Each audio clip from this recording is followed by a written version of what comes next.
Hello. What up? Hello. Wait, did you have some glasses on? Yeah, I don't know if I like them. I like them too. Look how much you lacked confidence. The show is 26 seconds old, and you already took them off of your face. I like that. That's a great look. They look good? Yes. Okay. Oh, God. All right, we need to wait. Let's hear from everybody. What do people think? Hello, Marcy. How does everybody like Tori's glasses? Be honest. Is it giving Dahmer? Because I don't want to give Dahmer. Also, happy fall, everyone. Happy fall. Tori, I got my fall sweater on. Me too. Yes, I broke up my boots. I just think the older you get, the more you appreciate fall. Summer is like a nightclub. It's for young people. You can be naked. It's a lot of drinking. Not for the near 50-year-olds like myself. So yeah, fall is your season. Now you're not a PSL girl, right? I am not. I don't care for the pumpkin spice, and I know that's upsetting to many people, but I'm just not. I don't think it tastes good. It doesn't. Well, no. I think if you like pumpkin, which a lot of people clearly do. Okay, so what do you think should be like something? Because right now, pumpkin spice latte has its weight, I'll tell you. Lay of the land. Like, I'll tell you. Who can come up? You ready for this? 2 words. Maple effing syrup. Why are we not making maple syrup coffees? That I would be down with. They do have kind of like, there's the Metropolis Coffee over here on Broadway that I love. Shout out to them here in Denver. I know them. They're great. Yeah, they make a maple lavender latte, which get rid of the lavender. You're not a fan? I just like saying it. I know. How bad can your day go after you've had a maple lavender latte? It can only be, worst case scenario can be like a 5. It's true. It's just lavender is not a drinkable flavor to me. Like Michael Dean agrees. Like I don't like rose in my drink or food. I don't like florals a lot. I just stick with maple syrup. Okay, I can see maple, and I feel like your maple latte is going to be the equivalent to my Christmas takeover. Did I tell you? I've told you my Kwanzaa theory. No. Kwanzaa they have to understand that there's a gap in the market. Okay. Thanksgiving from basically, after Halloween, Thanksgiving is all anybody's thinking about. That's their territory. They're like, shut up. This is ours. Cool. After Thanksgiving takes a step back, and it's all about the holidays. It's all about Christmas. Nobody's touching that. So, a lot of people off work, people are traveling, they're indoors watching a Christmas story again. You can't touch that. What's happening December 26th? Nothing. 27th? Nope. 28. What is that day? 29? I didn't even know it was a day on the calendar. 30. Stop talking to me. These days are empty. Those are the days that Kwanzaa falls on. Kwanzaa is that period of time, and the days of Kwanzaa, and I am talking out of my ass. But some of the days of Kwanzaa are like community, unity. And so you do things with your community and things to have you give back and appreciate what you have. And I look at my daughter and their generation. They don't really want for things like we did. Remember, like you'd be rolling around on the floor in your bedroom, like, I want that toy. Like they never wanted that. They like to feel like they're a part of something bigger than them. And I feel like Kwanzaa, I just feel like eventually I'm going to stop doing this podcast and become a part of Big Kwanzaa. It's like Big Pharma. And then be on Fox News talking about the war on Kwanzaa. I think we should give much more credit to Kwanzaa. I like what it stands for. Hanukkah's like a beggar with a bag over its head. I mean, that's how Jon Stewart described it when it compared to Christmas. Hanukkah is not it's nothing compared to Christmas. But well, you kind of opened my eyes, because you told me that, like, I always thought Hanukkah was the headliner. No, but apparently Hanukkah is not. Like, where would it rank in terms of Passover, Rosh Hashanah? What's the number one? Below. It's called a minor holiday. Like, would it be like our President's Day? Yeah, like that's a good call. It's like a third-rate holiday that we've tried to make exciting for the Jewish kids, but we really just wanted Christmas. They're like, it's a dreidel, and your kid's like, don't talk to me. Yeah, they're like, here's some gold chocolates. I'm like, ay vey, no. Today is the start of Rosh Hashanah, which is one of the highest holy days of all. And if you have a chance, it just is the start of our new year. So if you have an apple and add some honey, you are adding to the roundness of the full year as well as the sweetness of a new year. So it's all about a happy new year because we go by the moon. We go by the lunar calendar. So this is our New Year's. So enjoy some apples and honey if you can. Well, Tori, I'm totally down with that. It just like, I think because I've been immersed in the world of hip hop for so long, apples and honey sound like a Meg Thee Stallion song where they're not talking about food. It's like, oh, I like my apple bottom jeans with the honey jeans. I remember when I was hosting that Guinness Book of World Record show for the BBC. The last couple seasons we had a live studio audience of kids that were like 7 to 13. Just it's so crazy that for a period of time I was like pretty famous in the UK. That's so random. And just hearing little kids like Al Jackson, it's like I was on TV every day. And in between commercial breaks, they would play age appropriate songs, and they were playing that song by Fetty Wap. What was that song? I'm cooking pies with my baby. What was that song? His big song. Fetty Wap. I don't know him. Yes, you do. Michael Dean. What the hell was the name of that song? I'm cooking pies with my baby. Anyway, I had to tell the producer that song was about making crack, and they had no idea. It's about a trap house. It's not about making pies. But it's not Great British Bake Off? No. Where is that? Trap Queen. Thank you. You don't remember Trap Queen, Tori? No, I don't know Fetty Wap. I know who that's a person. Yes, he ended up going to jail. He was the rapper. He had the one eye. He went to jail? Yes. He got some kind of embezzlement, something. He went to jail for like 8 years. Oh, wow. Can you imagine like being in jail and just being like, I was on the Grammys like 4 years ago. Totally. What a downfall. Yeah, what a weird thing. You know who else is in jail? Who? Sean Kingston. Really? He sang that song Beautiful Girl. That's Fetty Wap. Oh, that's Fetty Wap. Yes. Oh, he's very handsome. Yes. Now, do women like a guy that's got some facial damage? Because I feel like it's not a big of a thing, because like Danny Trejo, he's like looks rough, but and then there was he passed away, but the guy from The Wire, Michael White, I believe, with the scar across his face. Right. I think it's like Steve Buscemi. Yeah, it's like there's a thing that like people that look a little different. Steve Buscemi doesn't have a disability. He just has really big eyes. I wouldn't consider like having a scar on your face as a disability. That's true. That's very true. Michael Dean says he dated a guy with a lazy eye and he thought it was cute. Oh, see, there you go. I think it's all about your confidence. I agree with that. I've talked to men, and this is like because there's a difference between when men are speaking in an auditorium and they want to appear progressive or say the right thing so that they can get a date or get voted for. A lot of men have less of an issue than you think with a woman that has a disability. I've asked guys on a group that like, would you date a woman in a wheelchair? Like all my boys are like, yeah.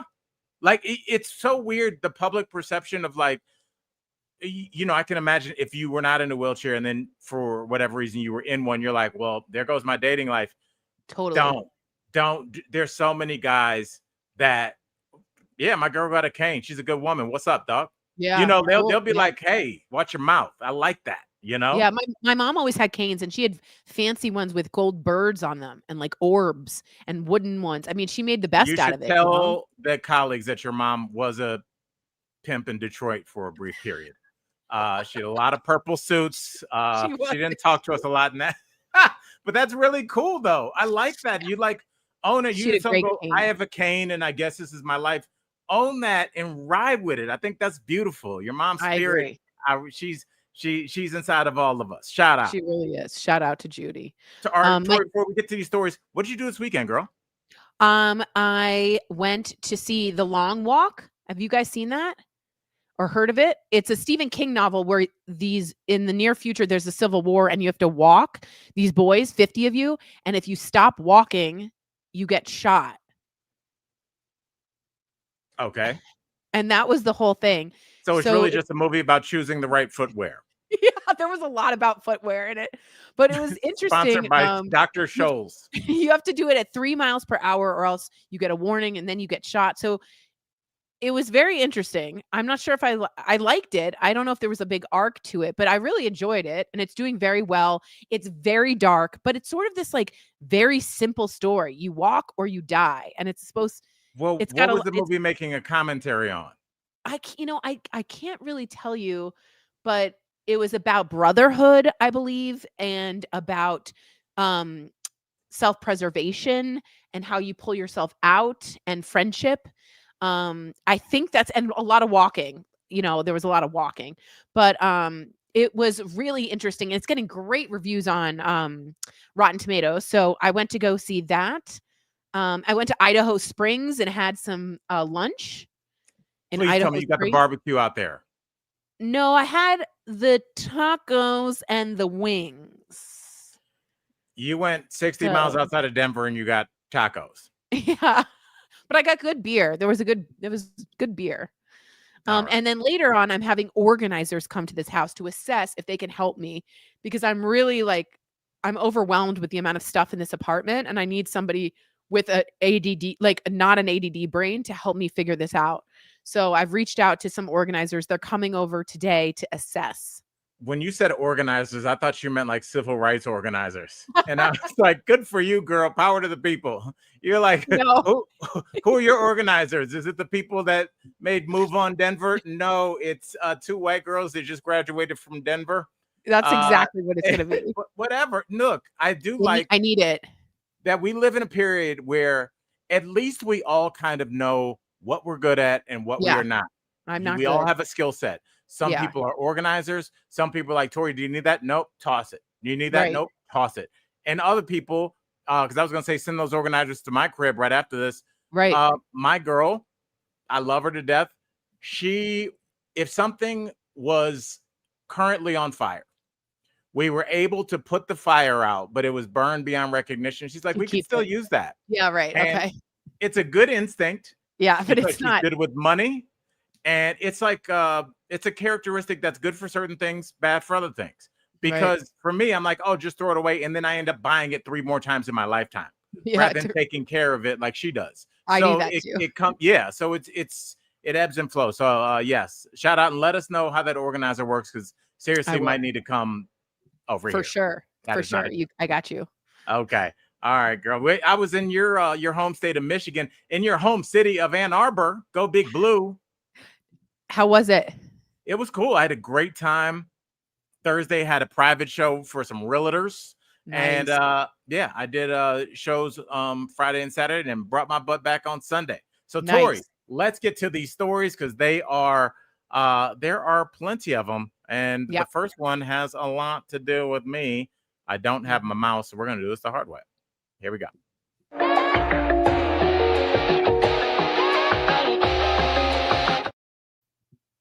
All right, Tori, we're talking RFK and Trump teaming up to tackle an issue that no one asked them to. And that they know nothing about and have no background in. Do you understand the balls that it takes to just talk about not only an issue that you don't have, because I know people are like, well, you guys aren't politicians, but we live in a world in which politics affects us. We cover the news for 7 years nationally. We follow it every day. We do have some footing in this world.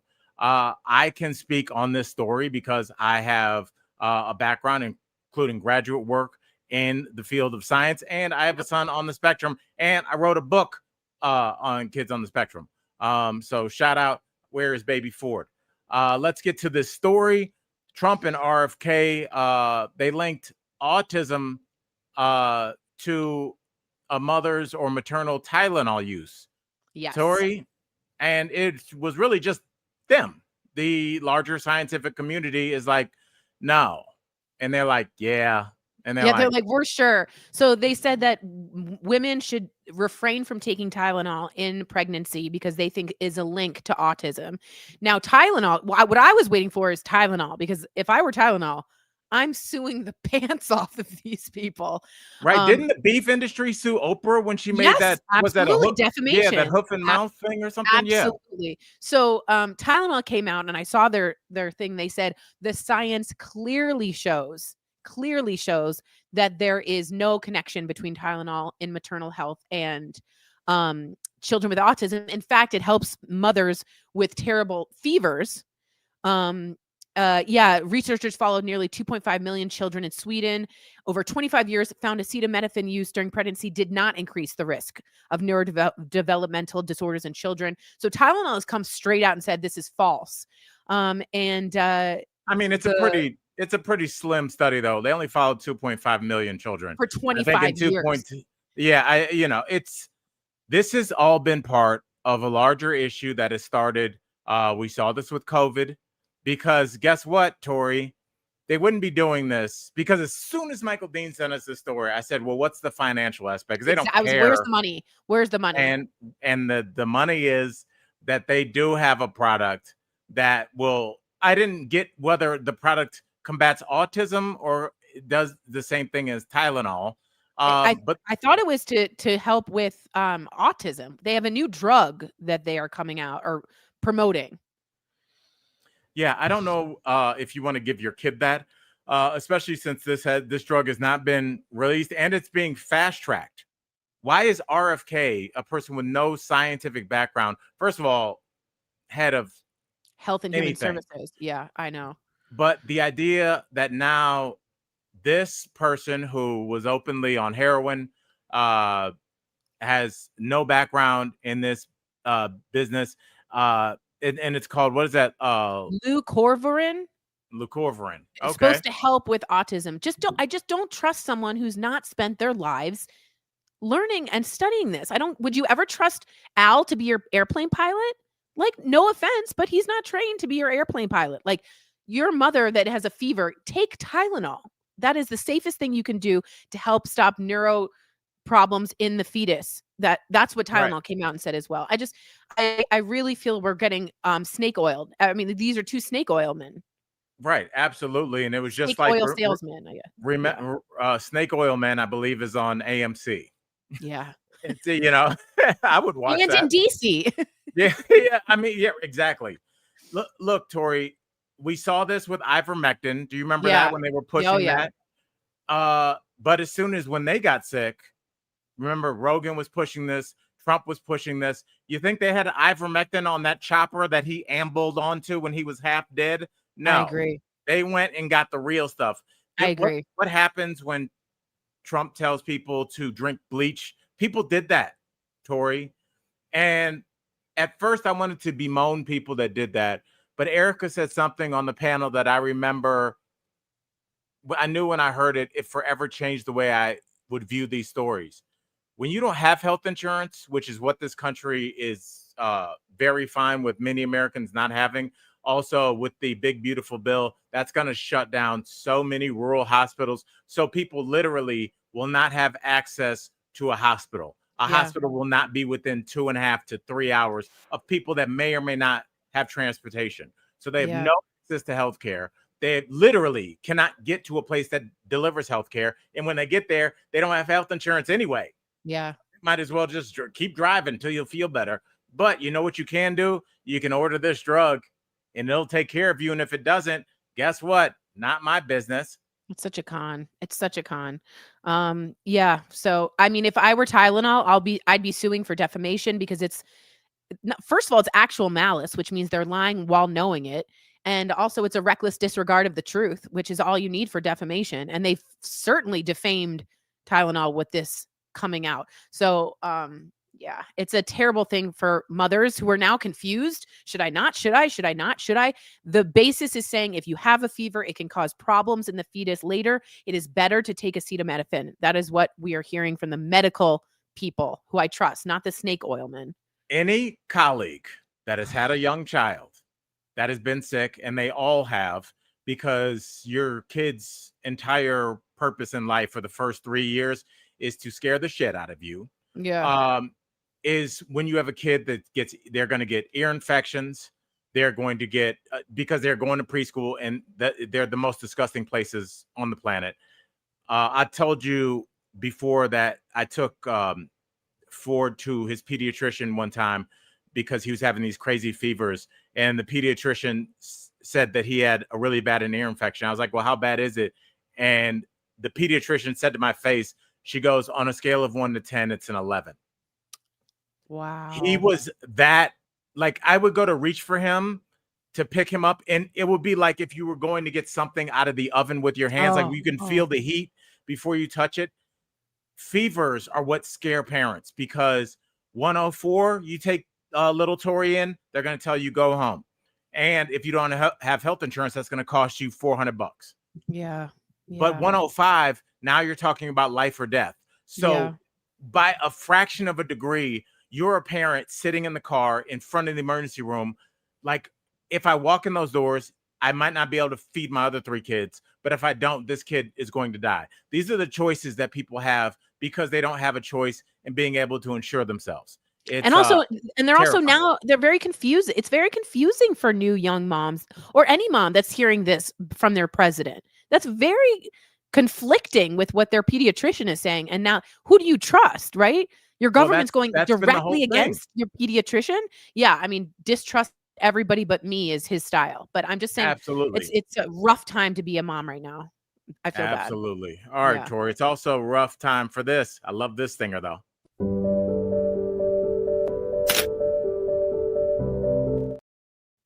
Oh, that's mellow. We needed that. Love that. But things are not mellow at the grocery store. Michael Ding, can you bring your beautiful face onto here and talk to us about why our prices may be skyrocketing at the grocery store? What's up, Michael Ding? How's your weekend?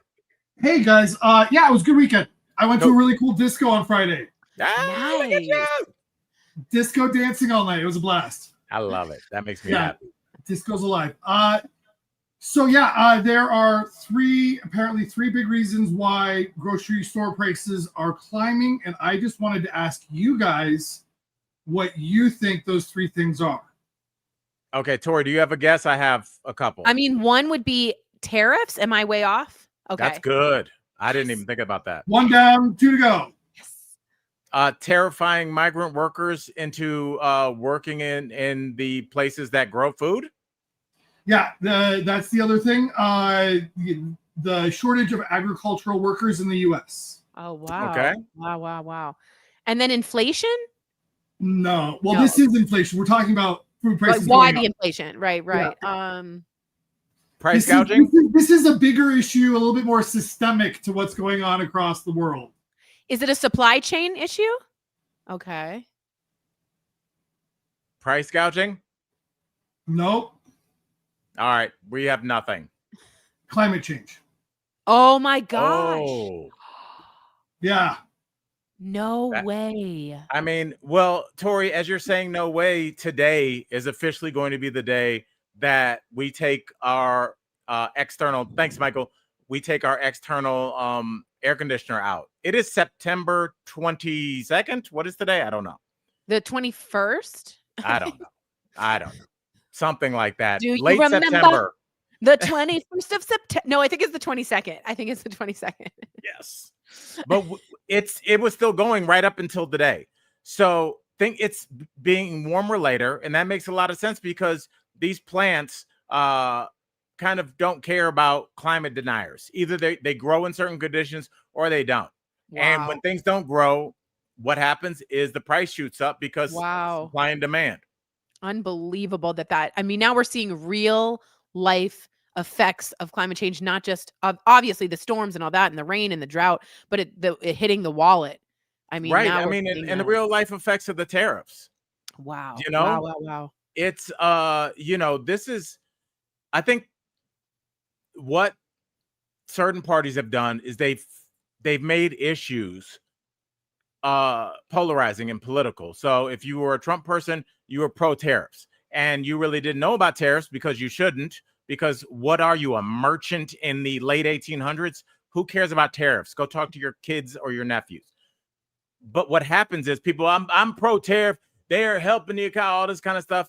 But then what happens is I'm at a Kroger this weekend in Ann Arbor, Michigan, and I had eaten fast food 2 times in a row. And I was like, I don't know. I don't like where this is going, buddy. Let me go get some bag salads. And I got 3 bag salads, and they're always usually on sale. And it ended up being $13. Whoa. For 3 bag salads. Wow.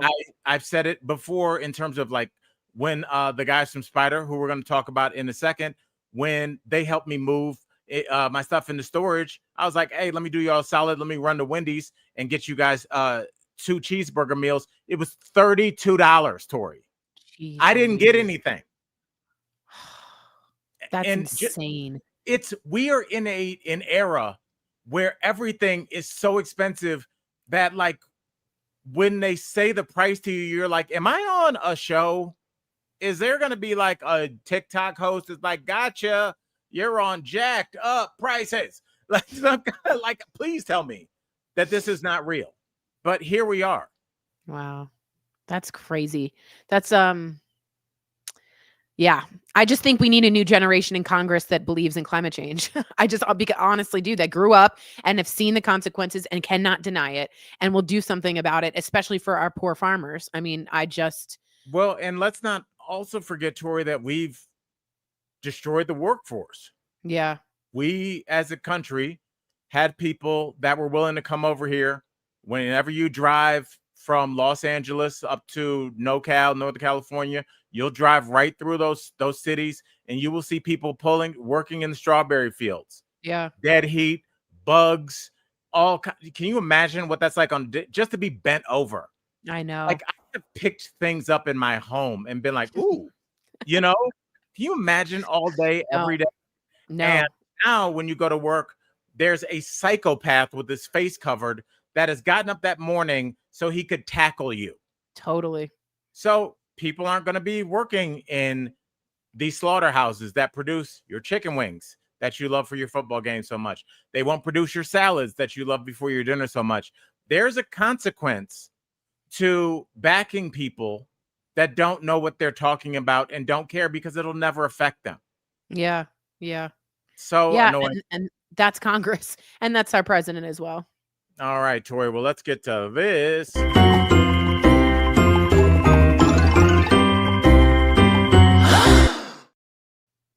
Tori, we're talking Tiger King. And it is not the pandemic.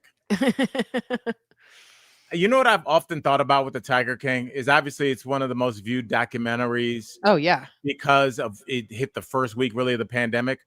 Which trade-off would you take? Would you take being huge in the pandemic for 2 years and then vanish from the face of the earth, or be just kind of like a fair to Midland documentary that just kind of plays for the next 20 years? I mean, I think there's a positive. I mean, everybody knows him. There's something about name recognition. The fact is he's in jail for attempted murder of his competition. Yeah. So that's not going to lead his defense attorney knew him. Yeah. Yeah. So that's not going to lead well to any future engagements with that. But you couldn't have asked for better publicity, because we were all just sitting there and it all went viral.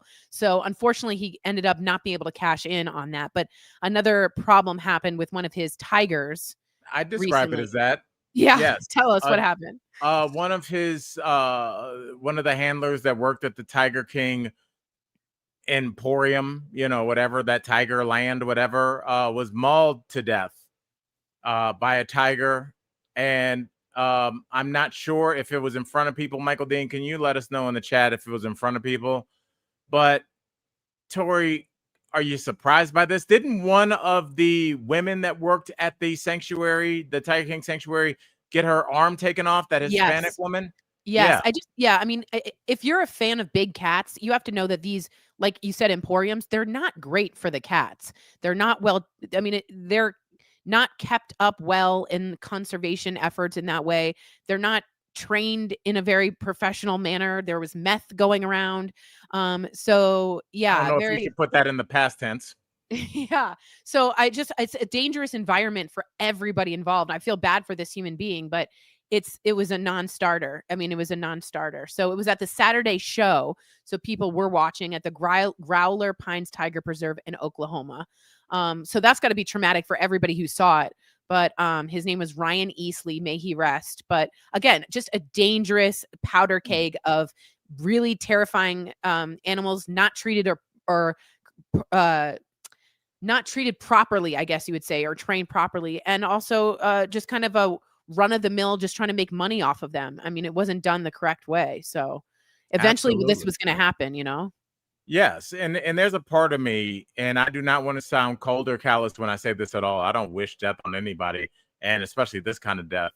But it seems like people that work with killer whales, people that work with killer tigers or tigers, or climb Mount Everest, it just seems like it's a calling. Yeah. There's not really any money in it, you know. Right. There might be a little bit of clout, but there is always, since the beginning of time, there's been a guy that wanted to wrestle a gator. There's been somebody that wanted to get on a tightrope and walk in between skyscrapers. You ain't doing that. Yeah. I ain't doing that. But there are just people since the beginning, whole families do this. The generations of them. Yeah. Yeah. And so in a way, I can't speak for this young man, and clearly it's a tragedy. Is it okay to say he probably died doing what he loved the most? Probably, but I also worry about those big cats. I don't think they're really protected. I don't think, and a lot of places that do run conservatories are saying this is not a great spot for them. It's here for the money, and that's not for the wellness of the cats. So that's what I worry about too. Yeah. All right, Tori. Well, I think let's talk about this because this kind of affects your world. You like the Royals.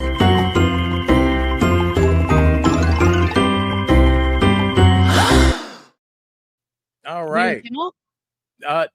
Do you want to do Kimmel? Yeah, we got to get to Kimmel. How have we not done that? Hold on. Let's I know. I was okay. Like, let's do it. Kimmel's come back. How have we not talked about that? I don't know. I was like, what are we doing? And we got to talk about Kimmel. I'm like, Tori, I want to talk to you about CVS receipts and how long they are. We'll get to Kimmel, but this is important. Yes, this is really important. That. Oh, all right, man. Tori, he Huge was news. gone, and then he's back. I'm talking about Jimmy Kimmel. Tori, Yes. I want all of your thoughts. I want all of them. So here's how Disney kind of pulled it off, in my point of view. They said that after thoughtful conversations with Jimmy, they are reinstating Jimmy Kimmel. And they said the reason that they took him off or suspended him temporarily was for inflammatory. That word is the most important word you're going to see. Inflammatory language that was insightful and insensitive at the time. Now, the reason I think that's important, Al, is because the only speech that isn't protected by the First Amendment, which in my opinion, they trampled all over, is if it's an inflammatory and insightful speech, right? It's clear and present danger. Everybody bring a gun to this and we're going to blow up this. And they're trying to say that Kimmel's monologue was so inflammatory that that speech itself wasn't protected if there's a lawsuit. So in my opinion, they're finding their escape route through this clause of freedom of speech. In no way, in my mind, was Kimmel's situation at all inflammatory. At all. It was really tame in my mind. But Disney has lost, I believe, Michael Dean, if I'm right, $4 billion from people getting rid of their Disney and Hulu subscriptions. There have been shots fired at ABC stations. This has turned into we do not condone and we disavow that. Absolutely. But they stepped in it. They stepped in it bad. And Bob Iger heard from everybody, including the old boss, Michael Eisner. Barack Obama was speaking out about this. So when you reach that point, Ted Cruz was like, this is going to backfire on us because the First Amendment doesn't protect you from all speech. It just protects you from the government infringing on that. And that's exactly what the government did. So in my mind, ABC and Disney are going to go the route of this was inflammatory. And Tracy in Texas says it was, Tory.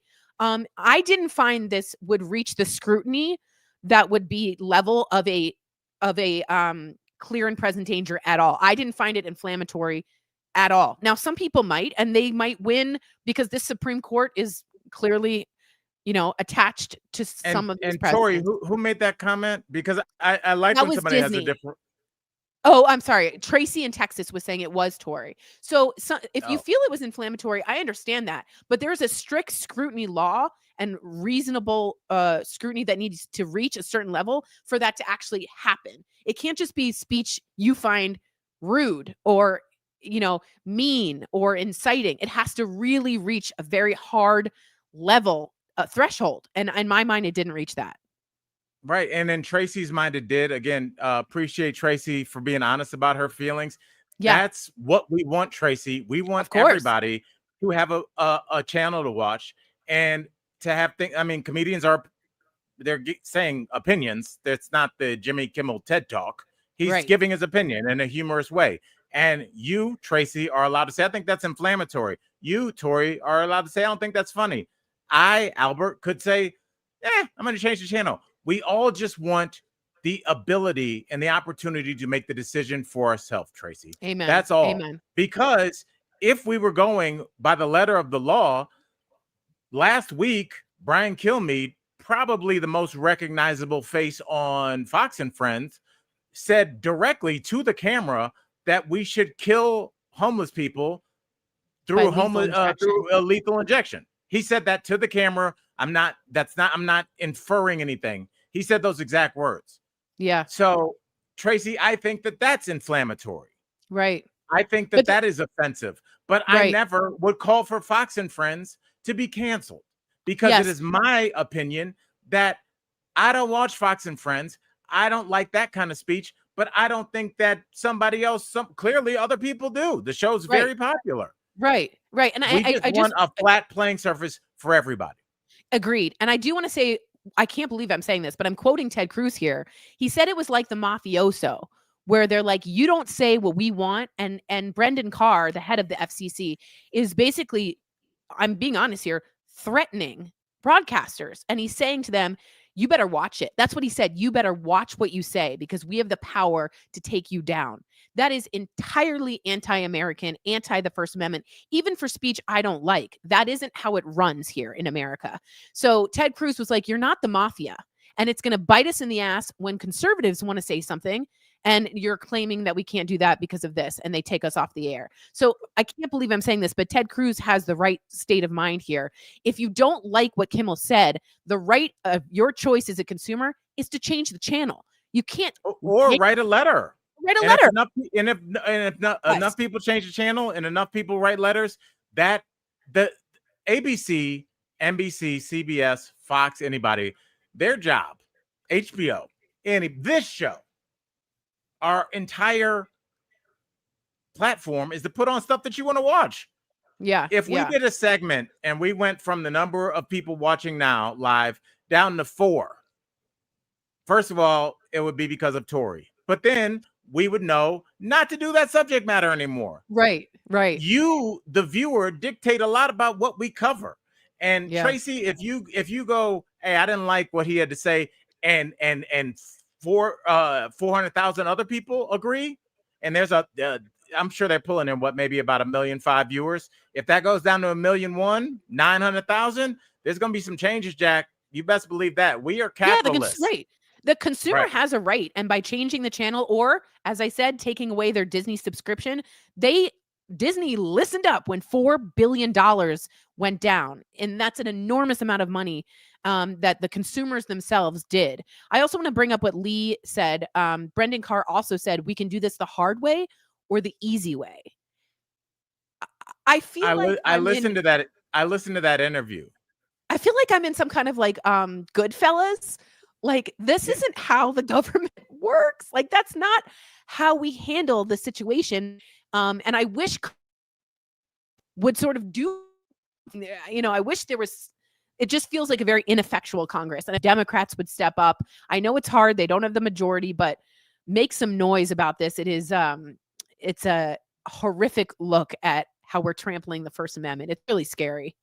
Right. And don't forget, because this is part of this, and it's weird, Tori, because this story directly involves us, boo. Yeah. Tegna, it does. Our parent company, as well as Nexstar and Sinclair, who air DBL in some markets, those companies are all jockeying to merge. And right now, the FCC has a cap on, because of the monopoly thing, that you can only be seen in 39% of American households. With the merger, And next and it'll be 90%. Yeah, 90% of the media. 88 or 90%. So I would say, is that will be owned by more than Nexstar. 39, Tori? Yeah. Yes. It is. And the FCC has never been so political in their views of how they handle who has the button and who can take them off the air. We've just never seen this. So Brendan Carr has become this bully to broadcasters, and he's saying it's my way or the highway. That's not the way it works. So I do think Jimmy Kimmel will reach record numbers. I can't imagine the audience if you get to be in that audience tomorrow. I can't wait to see what he has to say. Kimmel doesn't hold back. You know, he's not scared. He's like Stern. He's like Howard Stern. You're not going to freak him out by what you did. You know what I mean? He and Howard Stern are really good friends. I listened to Stern this morning, and he was just saying this is absolutely wrong. He canceled his Disney subscription. So John Oliver is another one. I see that Michael Dean's looking forward to that. I'm really looking forward to that episode too. So I want to see that really badly, but you got to stick up for your fellow broadcasters because you're in the same bucket, friend. You know what I mean? You can say one wrong thing and you're out. And everything that happens that you don't agree with, and this goes for all of our daily lives when we're dealing with our boss or we're dealing with somebody that's got some kind of power or say over our lives, they're probably going to try you once. So if it's in your contract that you don't work on weekends, and I pull Tori aside and I'm like, Tori, I know the rule, all right? But I really like you, okay? Right. I need you just for like 3 hours on Saturday. I'll pay you triple. And look, I know you're up for promotion in between you and Erica Cobb. And let's just say I'll look very highly on that. Mm-hmm. Tori works on this Saturday, and we got a new rule. Everybody else looks around and goes, well, Tori got promoted and she worked that one Saturday. So guess what they're going to do? And now your rule that you guys all enjoyed having your weekends. I love working for this company. We got our weekends free. That's gone because one person buckled. If one network buckles, the whole thing falls down. That's the way these small men take over large bodies. Is everybody just goes, well, Tori did it. Well, they rolled over.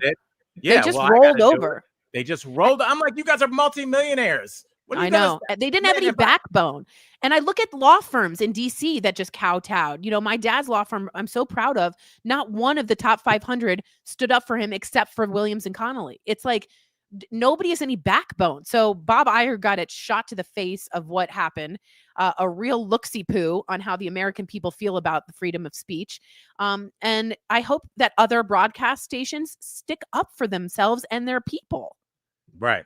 It's because it's really one of the last core elements. If we're just throwing away, like I said, Tori, I've been worried that like we're just casually throwing away the emoluments clause. You can't make money in office. And then just an article, Trump's made $5 billion so far. No one says anything. Exactly. You know, just roll over. Do we have rules or do we not? Because if we don't, then we'll proceed like that. But the rest of us has been rolling around thinking that we do. Tori, let's get to this.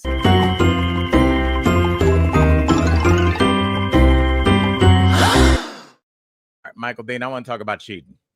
That's right. We're going to talk about cheating, throwback cheating, back to the future cheating. We're talking about people that have cheated in the past. Priscilla Presley, when asked about Elvis's cheating, and I'm going to paraphrase here, she really kind of stood up for Elvis. And she said, there's just so many of us, I believe, talking about women. And I will just say this, fellas, don't try that one. That's a way to lose an eye. Did you cheat on me? There's so many chicks. Like that's all right. That is a tactic. It reminds me of what Princess Diana said when she said this marriage was very crowded. About Camilla, but I think Priscilla Presley is saying her marriage to Elvis was very crowded. And may I add, I kind of thought Elvis would be cheating because I guess I thought. I don't know. I didn't picture Elvis. Did you think How did you not picture him cheating? Tori, read the quote. Read her quote. she said he was still a good husband, but it was just too many of us. Yeah, it was too crowded in the marriage. But like, I pictured Elvis cheating all the time, didn't you? I mean, he picked Priscilla when she was like 14. Am I right? Some ridiculously she was young. young. And so I picture Elvis as being a player. Not that that's okay. Priscilla herself also has admitted to cheating in some respects, not to the way I'm sure Elvis did. But is it wrong that I'm like, I'm not mad at Elvis cheating because he's Elvis? That seems really wrong. That seems bad. Well, I mean, I think that's probably an old school way to think about it, and probably a practical way. Right. But I do think that there's why I'm using this guy, like John Legend, if he cheated on Chrissy Teigen. Oh my God. I don't think people would be like, well, he's John Legend. He No, plays the piano. no. A woman can't resist. He would No. get killed for that. Right. But Elvis was sex on two legs to people. I mean, I don't know if John Legend Sounds like he still is. Jesus, Tori, you all right back there? But yeah, Priscilla cheated with a karate instructor, as Michael Dean is so saying. But I don't think Elvis saw women as equal. I don't feel like he had that in him. So yeah, sad to say, I feel bad for Priscilla and the family, but I guess I wasn't surprised, is what I'll say. Do you think cheating is still as prevalent as it used to be? And I say this, not that I think human beings have gained much moral standing in the last 50 years, but just that you can't. I told you I was listening to this old mafioso giving a long form interview, and they were like, oh, does the mob still kill people? And they were like, yeah, kind of, but you can't do anything. He was like, you're going to get caught. You know, there's how many cameras, you rob a bank, how many cameras in the bank that you're going to drive past. Your car has GPS on it now, your phone. It's just people snitch. It's impossible to do anything. And I think that kind of applies for cheating too. Because I mean, in marriage, you're actually breaking a contract, but you're committing the crime, the emotional crime of cheating. And there's a lot of women, fellas, you don't really want it. I know you think that you want that smoke, and your girl doesn't know, and she sleep after 10 o'clock. Bro, there's ways to know. Dude, you're dealing with, because it's not just her, it's her friends. She got her friend that works for the newspaper that can look up any driver's license. Her friend that used to work for Verizon that can run a number. Oh, it's a Google number. Well, that tracks back to you're gonna get caught. And that's why I'm asking, do you think people still cheat as much? Yes, I do. I think people cheat all the time. And not only that, I appreciate what Just Me said that on the CBS Sunday morning interview, Priscilla said it wasn't the cheating. It was the frenzy, like the constant frenzy around Elvis that made her divorce him. And I can completely understand that from seeing, first of all, from wearing his, from being with Al, the paparazzi won't leave us alone. And then wearing his glasses, all that. But yeah, I think that he himself was a whole universe unto himself. And that universe just got too big and too scary. And I can't even imagine. I mean, you see them screaming, fainting. It was like mania. It was like Beatlemania. So it was terrible. I do think there might be people that are built for that kind of lifestyle. Because you look at Dolly Parton's husband who passed away, may he rest. You know, it seemed like he liked his privacy. Totally. He was married to Dolly Parton, who, if they were like, we're going to put her on Mount Rushmore, I don't know how many people. She hasn't been a president, but some people be like, just move her to the side a little bit. Yeah, like I want to go. Everyone, if you don't like Dolly Parton, she's the only celebrity on the planet that if you didn't like her, I would be worried that we would be friends. Yeah, like Betty White too. May she rest. Betty White was like Betty White and Dolly Parton. Human. Oh my gosh, she was so dope. They were amazing. Like, but she was like one of those people that when she died, you learn more stuff. And you're like, oh, I love you way more. Totally. What a and good I already woman. loved you too much. So all right. Well, that we've Tori says everybody's still out here in these streets, and there's a part of me that definitely agrees. All right, let's stay with these fans.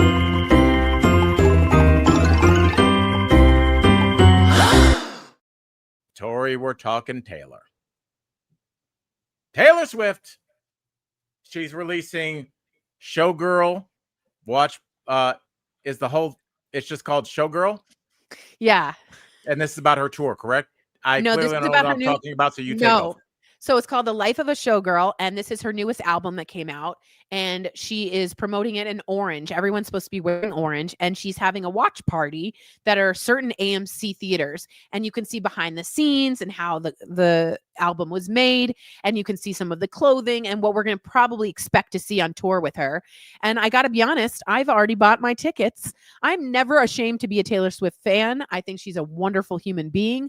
I love her songs. I think people hate her to hate. I don't think she's done anything to anybody that's really that awful. I think she's a good girl. You can be not interested. That's totally, and people can be a little tailored out. You know what I mean? I think she might have hit exposure like levels I think that she does a good job of disappearing though. She's not in the news. Like you don't see like TMZ pictures of her on the beach kissing Travis. And then like Taylor Swift drops into a local New York City hotspot. You don't really, she even like when she went to the Chiefs game, she went in like a black magician's box. No, she's very careful about not overexposing. I was thinking this album was like really right after her Eras tour, that this might be a little bit of overkill, but I think she's, I don't think people can get enough of Taylor. And I think including me and many 7-year-olds. So okay, Tori, that was you. This is why I know we've been talking to each other almost every day for 8.5 years. So you knew where I was going. Yeah. How do you feel? You're Tori, you got on your glasses that say hire me. And you go to the theater with maybe by yourself, some of your girlfriends, maybe you're both. I'm going with girlfriends, Kelly and Jody. Oh, shout out. You're not even inviting my girl, Sar? Cool. I'll let her know. Does Sar want to go? She should come with us. I'm sure she maybe would. I don't know if she's Swiftie. She would go. She just would want to hang. But okay, so the three of you guys are going to the movie theater and you're like, we're doing this. And you give your ticket. And then behind you, there's a mother carrying a 6-year-old. And she's also a fan. I know. Is that a problem? Because I would have a problem with that. Well, now here's the thing with Eras. I had the same taste as somebody that still believes in vampires, but only hot ones. Here's the thing I'll say is with Eras, the young people really like her new stuff. That's awesome.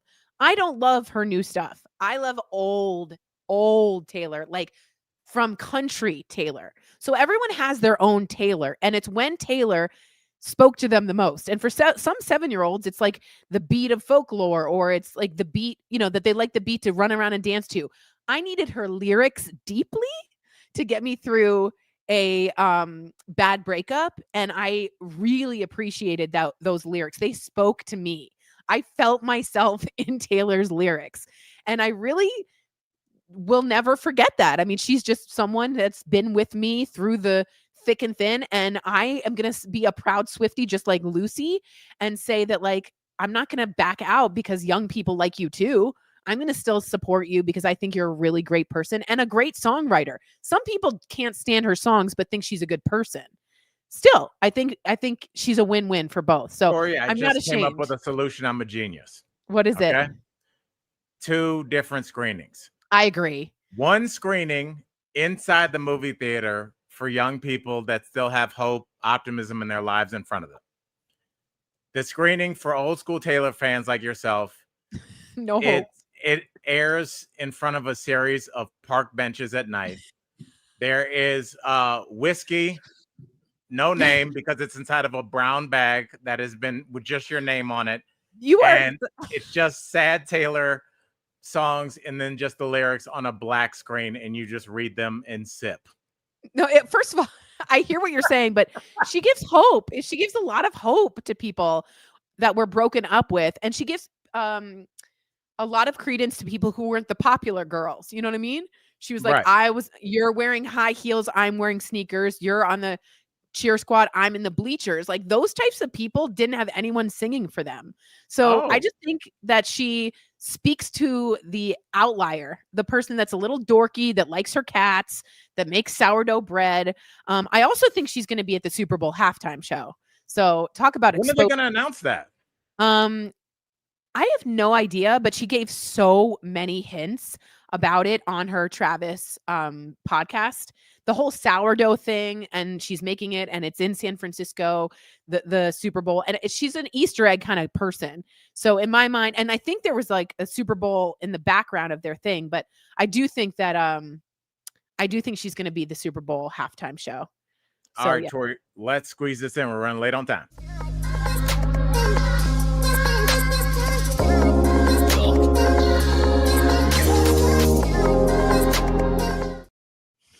All right.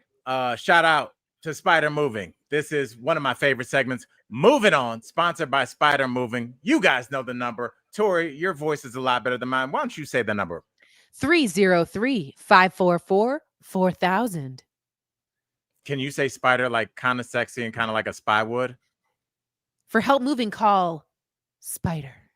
Oh, I love it. All right. Well, Tori, this segment moving on.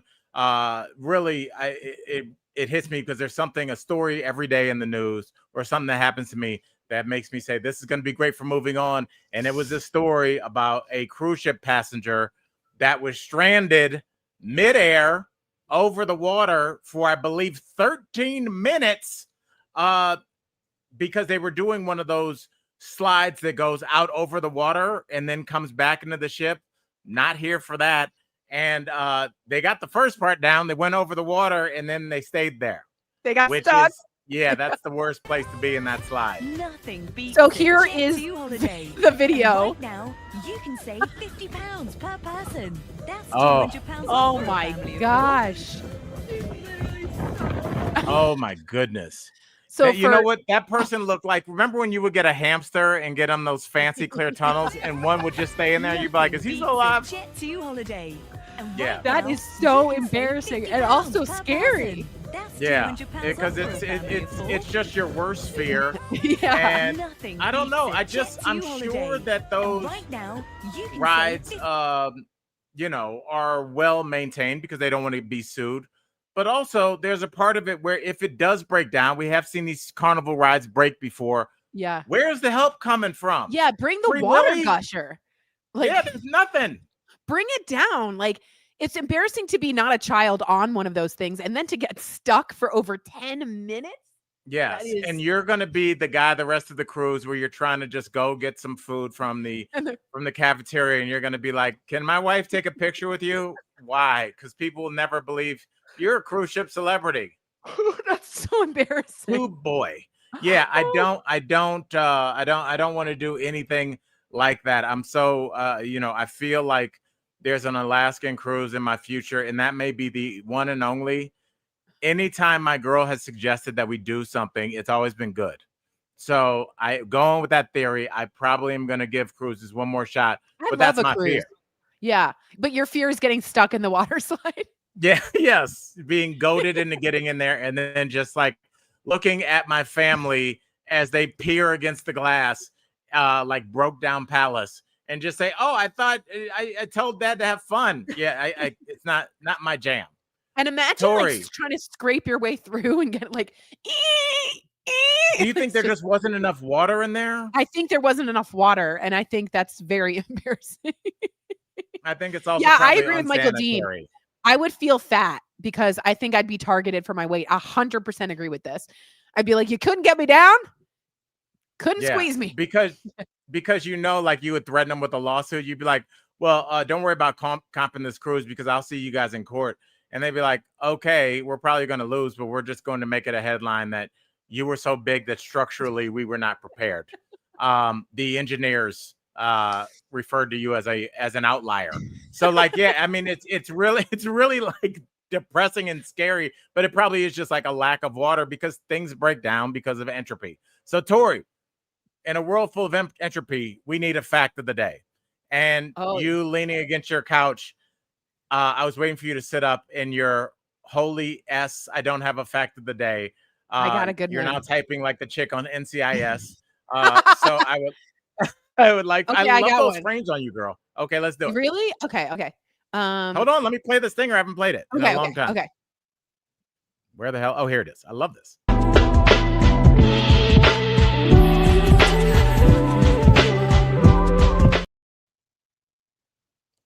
Tori.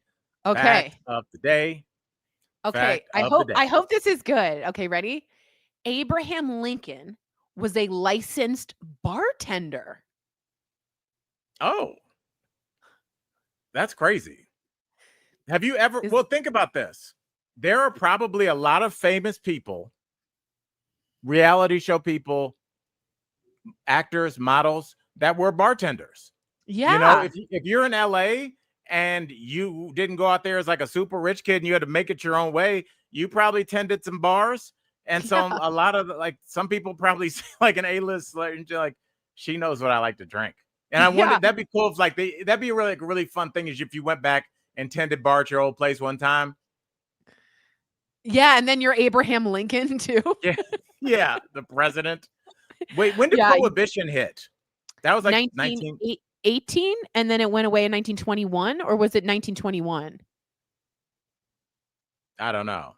I think it was maybe it was the 21st Amendment. I'm confusing an idea, but I thought it was around 1920. I thought I should know that fact. No, but yeah, either way, it's interesting. Yeah. That'd be a cool deep dive. All right, well, Totally. Tori, like I said, I'm glad you're back. I'm glad you're back with new frames. Hit my girl up so we can see if you guys are gonna go. I'll go see. 1920. Thank you, Michael Dean. Thank you. That's when it ended or when it started? It started January 17th, 1920. But what about the Roaring 20s? If they were sober, it wouldn't have been roaring. Thank you for your input. All right. And with it ended in 1933. Wow. Oh my God. That's how did the Roaring? I guess the Roaring 20s were just like moonshine. I think that was like real life speakeasies. Yeah. When they were like, because if you think about it, when you're not supposed to be doing something, that's when you're like, oh, we about to kick it tonight. We're going behind this library door and we're gonna get turned all the way up. Yeah. Totally. That 21st Amendment, baby. Shout out. All right. Shout out. With that said, Tori, glad you're back. We'll see you guys on Wednesday. Love you.